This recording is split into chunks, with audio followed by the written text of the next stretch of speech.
அல்லிப்பூவாக நீ இருந்திருந்தால் உன்னை நான் அரவணைத்துக் கொண்டிருப்பேன். அல்லிப்பூவாக நீ இருந்திருந்தால் உன்னை அரவணைத்து கொண்டிருப்பேன். ரோஜாவாக நீ இருந்திருந்தால் இதழோடு இதழ் சேர்த்து உன்னை சுவைத்திருப்பேன்.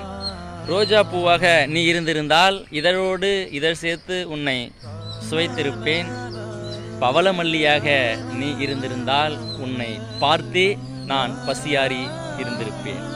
பவளமல்லியாக நீ இருந்திருந்தால் உன்னை பார்த்தே நான் பசியாறி இருந்திருப்பேன். நீயோ தாமரையாக இருந்து விட்டாய். உன் மீது தண்ணீர் கூட ஒட்டாத போல் என்னை ஒட்டாமல் தவிக்க விட்டு நின்றிருக்கிறாய். நீயோ தாமரை போல் இருப்பதால் தண்ணீர் கூட ஒட்டாமல் இருப்பது போல் என்னை தவிக்க விட்டு கொண்டிருக்கிறாய். தீராத காதலில் இதுவும் ஒரு சுகம்தானே. தீராத காதலில் இதுவும் ஒரு சுகம்தானே. அன்புடன் வெங்கட்.